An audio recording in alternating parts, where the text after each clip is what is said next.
So is all true, Twitter users know. Alex Jones has been back on the platform for a little while. Yesterday, which was both Weed Day and Hitler's birthday, Alex Jones posted, "Happy birthday to the man," he means Hitler, "who got 24 million Germans killed. Hitler also launched a world war that killed another 80 million people. Just because our rulers are evil does not mean Hitler was good. Adolf Hitler." So Alex Jones is a huge grifter and has said a lot of stuff that he doesn't believe, but this isn't a surprise to me. Alex Jones' particular model of far-right conspiracism has always been very libertarian-leaning. You can actually get a pretty decent litmus test, I guess, for what kind of far-right lunatic you're talking to, because people who like Alex Jones tend to be earnest, straightforward, and libertarian.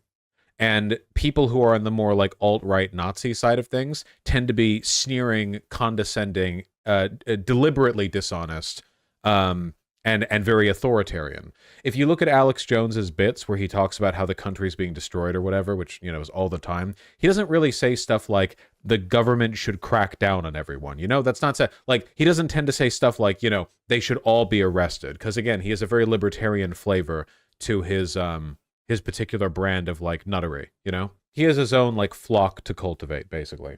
So this isn't, you know, this isn't surprising to me, but I thought it would be interesting, kind of like as an academic exercise, for us to see what the replies to this tweet were like. Ooh, that's a spicy meatball. 7.2 million views, 4,000 comments. And yes, you're correct. It's almost all Nazis getting mad at him. Now, the core of Alex Jones' audience isn't Nazis for the same reason that I've said before, the sort of like libertarian-authoritarian divide. Nazis like him because a ton of the stuff he says is crazy far right, sure, but they're not really his core audience, you know? Because at the end of the day, the Nazi fantasizes about the strong man taking control, whereas Alex Jones talks more about like the people awakening. And sometimes those arguments overlap, right? Like Nazis also believe in like a day of the rope, for example, but they do it in the service of a strong man taking over, you know? So because he's in the Nazi orbit, they all flock to him when, you know, when he posts Hitler, right? So I wanted to take a look at the way the Nazis in the comment section talk to him. Can we do that? Because I think it's interesting. You know, I want you to think for a second. How would you feel, all right? How would you feel if a figure, a political figure, who you kind of like, but not totally, you know, they're in your orbit, but you're not a huge fan, said something to, and I'm doing like the full-on mirror here, I'm doing the parallel, right? Said something like, you know, Bernie Sanders, or Rosa Luxemburg, or, you know what, Lenin, whatever, you know, something like that. I don't know. Just think of a left-leaning figure. You know, how would you go about dealing with somebody who you kind of like denouncing a figure who is on your radical end of the spectrum, more radical than them? Okay, here's an example I might think of. How do you think left-leaning people would respond to John Oliver saying he doesn't like anarchism? Like John Oliver posting on Twitter, and he's like, you know, I don't care for anarchism or something. So, like, that would probably prompt a lot of responses from sneering, condescending leftists who would tear into him for that, right? Like, I just want to establish like a parallel, you know? So let's take a look. So a lot of these I'm just gonna have to skip through, because now that this post has been up for a day, a lot of people have come in here to laugh at all the Nazis, right? Let's see. I'm sick of these kinds of characters. From what I'm seeing in the comments, Hitler is becoming a mythic hero in a world gone mad. Interesting times ahead. True, Churchill wanted it. Right, here we go. Alex Jones will question anything except the official World War II narrative. Now, I want you to think about the tone of this post, okay? I said before that when Nazis post, they often, like, it's a consequence of, and I'm not joking here, you know how Nazis have very little personalities? They tend to be very weak-minded people who fell in with online, like, cliques that gave them a sense of identity. The mode of conversation expressed by Nazis is genuinely a product of Pepe, or in this case, the Groyper. The smug, condescending, I know something that you don't know, I'm better than you look, because they're weak and don't have like strong identities of their own, that genuinely is like the motivating framework for them. That is how they think they should interact with others, even if it's not very good at communicating, their position, right? So Alex Jones will question anything except the official World War II narrative. This is obviously not meant to convince Alex Jones. It's just meant to, like, I don't know, react in a way that gets engagement from this person's followers. So, it's not like an effort at communicating directly, but, they go on and argue. If you want to see the real arguments, by the way, it's in the sub-comment section. Here we go. This is where the Nazis really fester. Name 10 books. Please list out 10 of these hundreds of books you've read on World War II. I've read a great deal on the topic, and I am still willing to deny the obvious. The obvious that they're referring to is the Nazi version of World War II, which is that the Jews began World War II by attacking Germany somehow, and that everything that happened after that was self-defense. That's their version. I'm not sure I know a single person who knows the full context picture who agrees with your take. It's impossible to trust organic motives here. This is all kind of like a non-statement. Who wrote these, quote, over 100 books? The implication here is that Jews wrote them. Who owned the publishing companies that printed those books? The implication is that Jews own those publishing companies. The good guys always write the history books, Jones. Bad guys never win wars. So here the implication. This is why, by the way, the history is written by the winners bit is bad. And it's not a good argument, because the implication then is, oh, well, the only reason that the Nazi narrative is considered false is because they lost the war, right? Anything by David Irving, right. They would have called themselves National Socialists if they really were. Only Jews call Nat-Soaks Nazis. Again, it's such a, like, comically stupid thing to say, but this guy probably believes it. Only Jews call National Socialists Nazis. That's true. Only Jews use that term. No other ethnic, cultural, racial, or religious group uses that term. Such a good goy, saying that he's like a pet in the Jewish machination. David Irving, he's a Holocaust-denying writer. How much do they pay you, Jones? Asking, again, it's Jews. Who ran the post-World War II trials? Good people? I don't even know what this is meant to imply, to be honest. Did you happen to check who the authors were and who owned the publishing houses? This is almost word for word the same as the earlier comment. So yeah, I guess that's like a common refrain.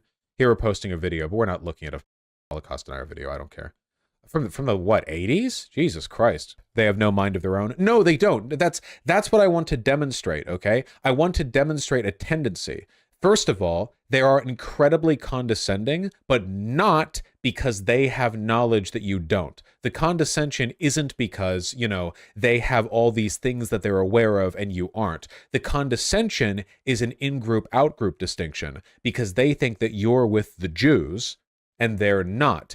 The sneering condescension here is a belief that they have that to a normal, regular person, they are either aware of the fact that they are controlled by Jews, or they would be embarrassed or humiliated to have it pointed out. The reason I feel it important to point this out is because I want you to understand how insular and kind of insane their worldview is.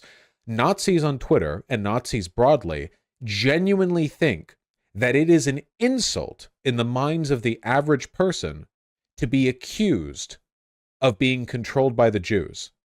It's like a mental illness, right? Like, can you imagine how nonsensical that would come across to anyone, like a normal person? Like, go up to a random person and say, like, you're bought in by the Armenian mob. Oh, okay. Like, it's the connection not found, but they believe it.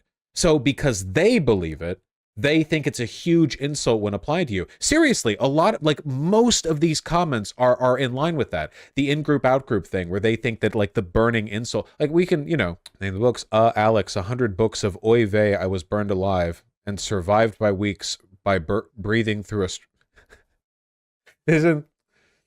These are the only historical texts on the Holocaust that the Jewish people want you to read, okay? Oy vey, I was buried alive and survived by weeks by breathing through a straw.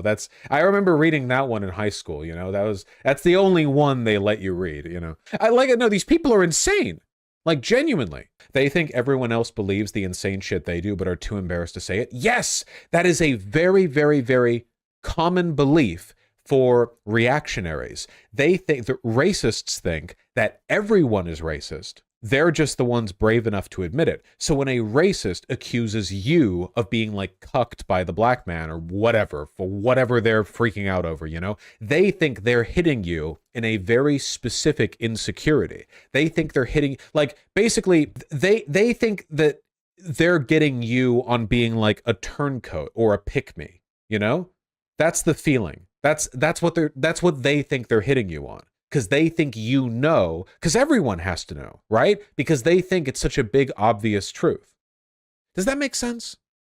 I hope that makes sense. I wanted to go over this specifically because I feel like, here, look, wooden doors, Alex, wooden doors. Now, I know what this means because I've gone over Holocaust denial, and the arguments for it are really bad. Wooden doors. So basically, this is a conspiracy theory that the gas chambers couldn't have been real because the door to the gas chamber was a wooden door. Like, how would you do a gas chamber with a wooden open door? Like there are pores in it. How would you do that?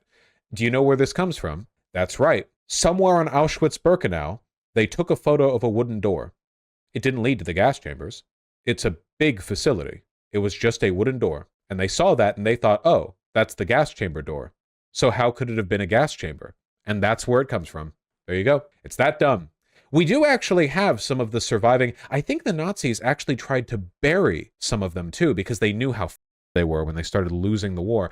They tried destroying and dismantling and burying the evidence. And one of the pieces of evidence they tried burying were the doors in some cases. The doors to the gas chambers were massive. Huge steel, like industrial, super sealed doors with like these bubble glass. I mean, there were a lot of different death camps, so not just one type of door. But yeah, they were like submarine doors, But anyway, so why would this person respond like this, right? Wooden doors, Alex, wooden doors. This doesn't make any sense unless you're already like familiar with the whole rabbit hole of Holocaust denialism. I tell you again, it's because a lot of these people are very socially maladjusted. A lot of them have basically no friends and aren't doing well in life. So in order to feel like... Now, I will be clear, by the way, there is a version of this that exists in the left as well, where people aren't doing very well in their day-to-day life, so they get really in with an online political community. The difference there being, of course, that being online and left-leaning is fine and being online and Nazi isn't. But there is still a critical distinction. Do you want to know what that distinction is? Do you? I'll tell you. Go look through Nazi accounts on Twitter, whatever. Let's just say Twitter, okay? They will never, ever connect it to themselves in any kind of like personalized identity-based way. I don't just mean doxing themselves, like showing their face or their name or their address or anything like that. I mean that in most cases, the profiles they make for themselves are memes. This is Uncle Ben Respecter. This is Captain Forget About It. All of these guys have variations of this. You've got your Roman statue avatars, you've got your like pun names. And if you look at what they like and what they engage with, they don't really have individual personalities. They very rarely have like human moments in their accounts. They don't have like rich friendship. This is one of the differences that you have from people on the far left, right? Because even those crazy Stalinist accounts on Twitter, if you take a look at their like day-by-day interactions on the platform, they make friends. Like they do. They do. I'm not defending the tankies or anything, but they do. They act like human beings in a lot of cases. They will make friends. They will talk about jokes or TV shows or whatever else. If you look at the Nazi accounts, there are very rarely normal interests, normal conversations. It's just a framework for them being, look, here we have this guy with like the Nazi font or whatever. I don't know what that font is named. This one's called Blood, Iron, Soil. It's all of them. It's a complete commitment to the bit. I just think that's interesting. I hope you guys do too. It's their only personality trait. It's a genuinely like a very sad life. I do think that there are a lot of parallels that you could make between Twitter Nazis and Twitter far left. I say far left here with finger quotes because I don't think being a Stalinist or whatever makes you far left. I think that's just another fascist identity, but I do think there's a distinction there because a lot of the people in that camp do act like normal people. To some extent, they tend to be pretty like, I don't know, weird or anxious or whatever. But for the most part, they act like normal people in the sense that they have these hobbies. I'm not even talking about I'm not even talking about like doxing yourself or anything like that. You know, anonymity is understandable if you're online posting as a Nazi, right? I just mean being a normal person. Trans Tory, you've got it. Their entire personality is built on hate. That's it. For a lot of these guys, and it's almost always young men, their ability to enjoy things has been burned away. If they see a TV show, they can't sit down there and watch it without thinking that it's slop being fed to them by Jews. I'm not joking. That sounds like a joke, but I mean it. Been online for long enough to know how these guys talk when they don't think they're being watched by normies, okay? These people are all suicide cases, okay? They get depressive, like, really easily over it, because it's kind of like, you know, anti-Semitism is the stupid man's anti-capitalism, right? You know, you see this all-encompassing system and it gets them down. But the difference, of course, is that if you're anti-capitalist, you can engage with that system in a way that's constructive and dialectical. You can understand it like in an academic or personal sense. You can try to form caveats. You can try to address the ways in which capitalism affects you negatively and try to like build out little pockets of happiness for yourself, right? But you can't really do that if you think that everything in life is being controlled by an international scheme of Jewry, because what do you do about that? Well, you go online and you fantasize about doing the Holocaust again. That's all they really do, like at all. That's all they talk about. It's all they post about. That is their ideation. They talk about it the same way evangelicals talk about the rapture, or the same way that, yeah, I don't know, the way like the COVID conspiracy theorists would talk about like Dr. Fauci being arrested and like everything being revealed and it was all a hoax and China did it. Like, this is their life. Is that why they're so smug? I think they're smug because they're mimicking the behavior they see from other people around them. I think they're smug because they recognize, consciously or otherwise, that the only way to express Nazi political opinions online when you're in the company of normies is to be so irritatingly smug that no one would even seek to engage with you, right? Like, it's like exactly, it's a kind of false strength. You're on a roll, transitory. It's like, it's false strength. You know how smugness is yeah, exactly. It's a shield. Like, immature people will be smug when they feel like threatened or attacked because it sort of projects strength insincerely, you know? And I think they do that. I think they do that themselves. Can you like imagine for a moment, if you will, what would a conversation look like with any of these guys if they tried to earnestly explain it to you? And I mean earnestly the same way that a Bernie supporter circa 2016 would have gone on Twitter and tried to explain to somebody else on Twitter how Medicare for all is good policy. They've got the charts, they've got the data, but again, they're earnest, friendly, sincere. Not to say every Bernie supporter was, but let's say these ones are. How do you think that would go for any of these guys? That's right. It wouldn't work because they're Nazis. No, it wouldn't work at all. What do you like? What they're trying to like sit you down and be like, no, listen, like here, like, and then they're trying to like explain their insane dog shit. Like, no, God, no, fight. It wouldn't work at all. And I think they're aware of that, and I think it makes them insecure because they look at normal people talking normally, expressing their positions normally. Again, here's another thing that distinguishes the right from the left.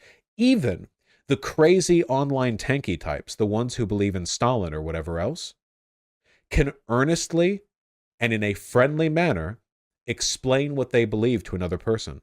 Can't they? I've seen it. I've seen it plenty of times. Even a lot of those crazy red fascist types can sit a person down and be like, no, like, listen, this and this, and be like sincere and like actually care and be engaged. Because even though Stalin was really bad, there are beliefs underlying why a person might be a big USSR stan that are defensible. This is not the case with Nazism, right? In Nazism, the reason people support Hitler is because they support hate and death, because they're anti-life. You don't support Hitler because you think that he'd make like civic policy better. Nazis don't care about policy. The hate is the point. Usually, people who defend Stalin are some level of misguided, though some of them are so misguided that they end up being aggressive advocates. But the underlying things they care about are much more defensible. For example, most of the people that I've seen defend Stalin online are against racism, sexism, transphobia, etc.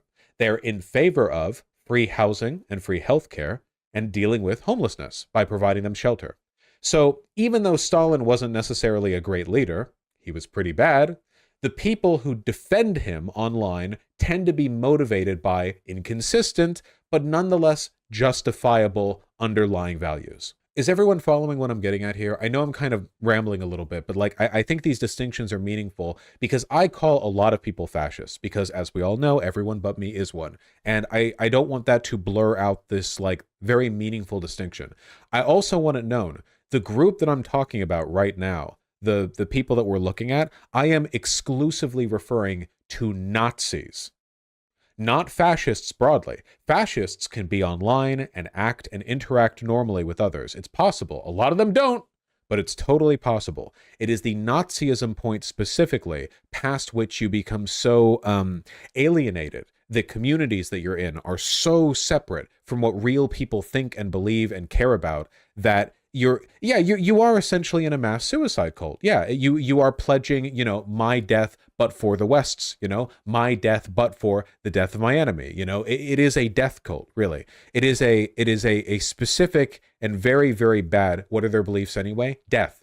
That's it. Death. Death to every group except whites. That's it. That is their belief, you know?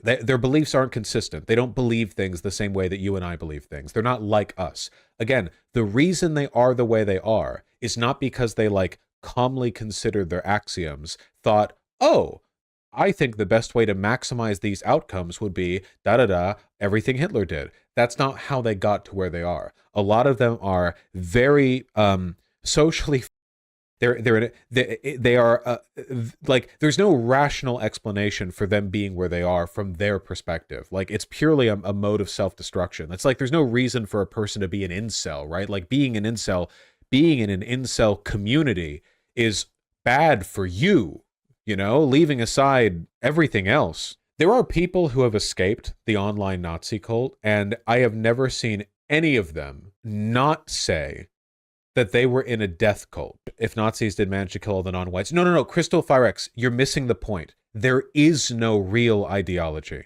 There isn't one. You can't go chasing logical contradictions. They are aware that they have logically inconsistent views.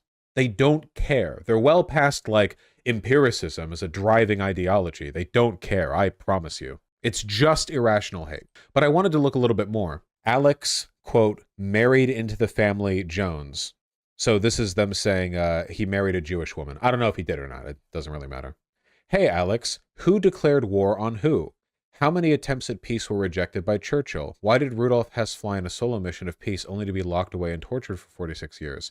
So again, why ask these questions? Well, because this is how Nazis talk.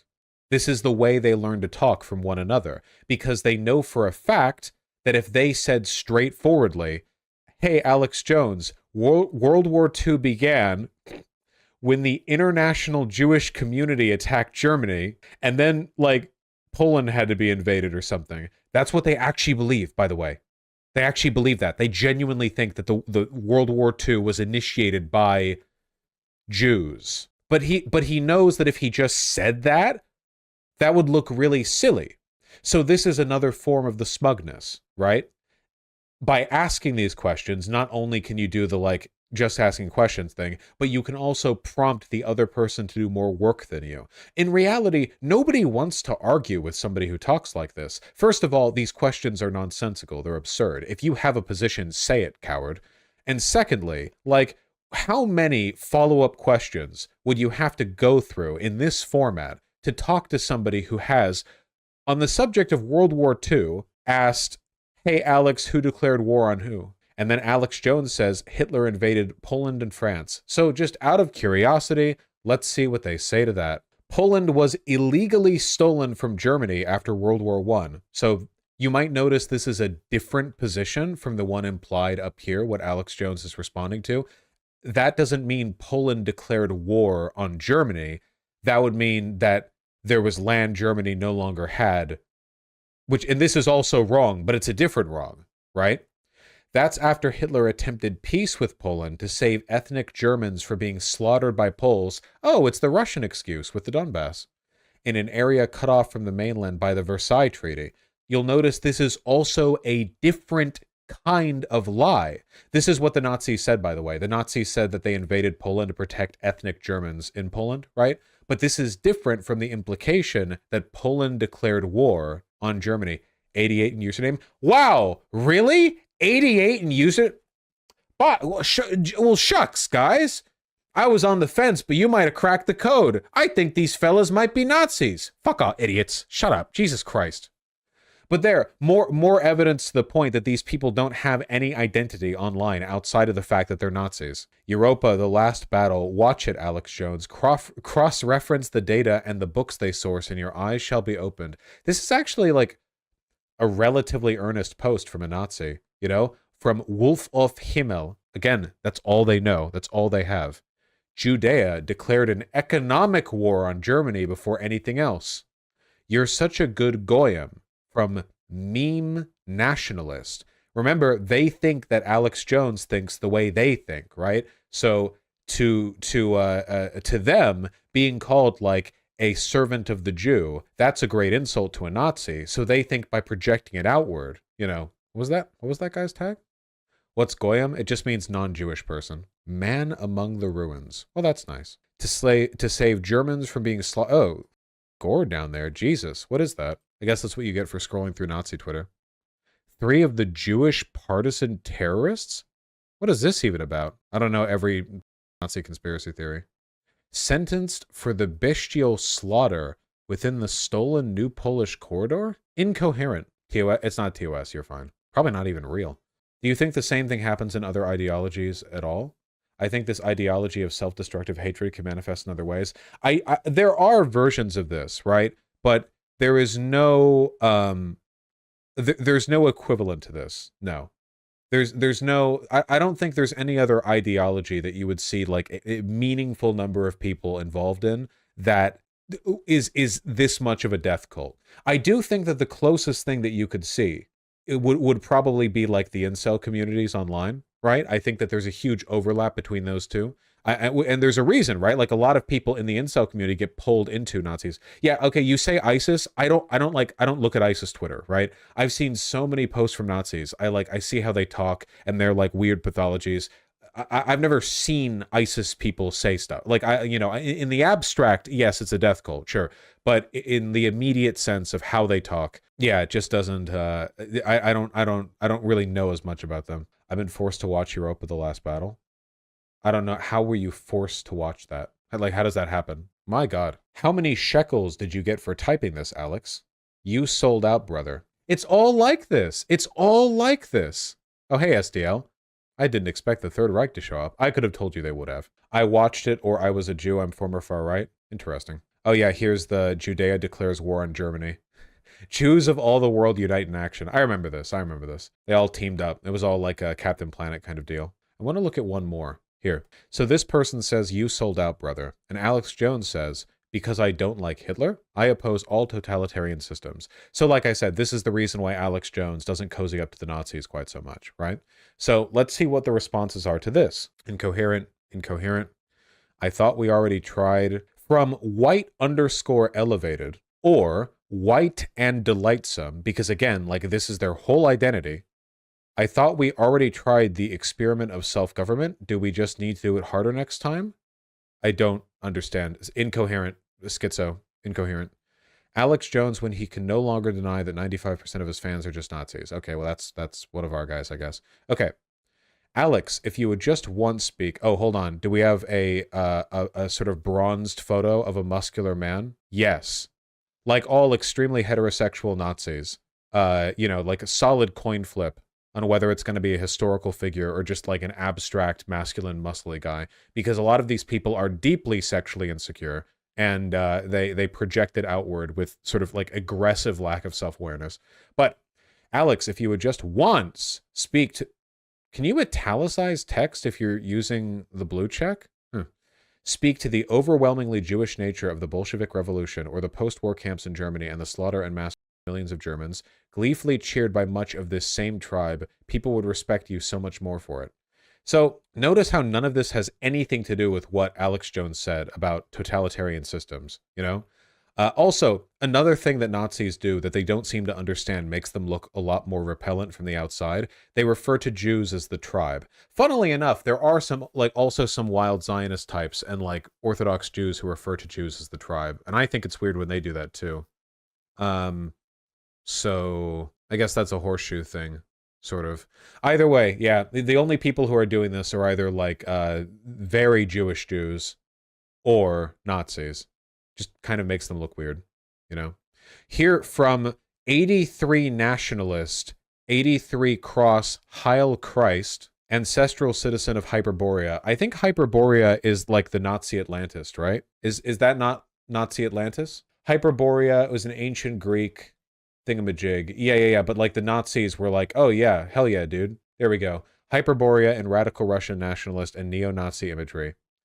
Robert Charot first related the Hyperboreans to an ancient astronaut race of reputedly very large, very white people who had chosen the least warm area on Earth because it corresponded more closely to their own climate on the planet from which they originated. Nice. Reverse Yakub. It's in the ballpark. So anyway, yeah, a citizen of Hyperborea says, eventually you'll start to realize that all of our great white empires have had authoritarian leaders like kings. Jesus will be one when he comes back. True. He was very authoritarian when in the Bible, yeah.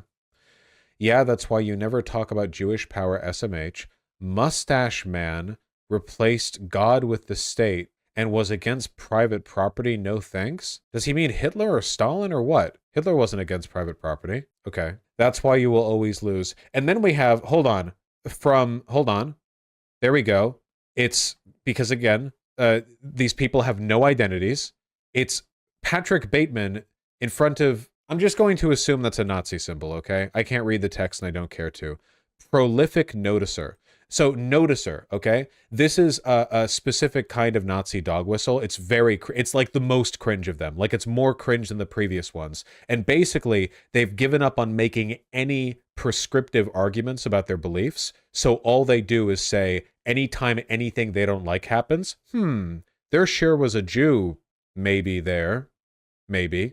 And that's the whole thing. That's them noticing. It's literally them going, interesting. It's actually more cucked than just asking questions, because at least if you just ask questions, you're implying what you believe with the question, whereas in this case, it is literally just going like, Jew, and then running away. So that's prolific noticer, thought crime enjoyer, because he's a Nazi, right? Anyway. And this person's contribution to the conversation is posting archive.org, Adolf Hitler, the greatest story never told, full 6 hours. And I love the fact that Twitter cuts it off here because it makes it like a meme, you know? Like, question the Nazi narrative. Here you go. Plop. Full 6 hours. Incredible. Except Jewish totalitarianism, because you refuse to discuss is or admit the reality of it. And this is, I don't know what this is from. A big fan of scenic views, especially from the river to the sea. Oh, shit! We got the horseshoe out here, boys. Is that the original Dune? I haven't seen the original Dune. We got the horseshoe here, boys. We found one. This is the student protester at Columbia that the media keeps making a big fuss about. This is the Juan Guy. We found it. We found Juan Guy. Don't nuke Israel, okay? And this person has a black son, of course. I post Jew-critical stuff. Stay mad, Kaesler. Okay, I don't have to keep going into their things, right? We all understand these people have literally no lives or personalities, right? Like, this is all they do. By a lot of these accounts post nonstop, too. It's not like this is their alt that they only occasionally use. These are their main accounts, and this is all they do. They don't talk like normal people. Something transgenderism, I don't know.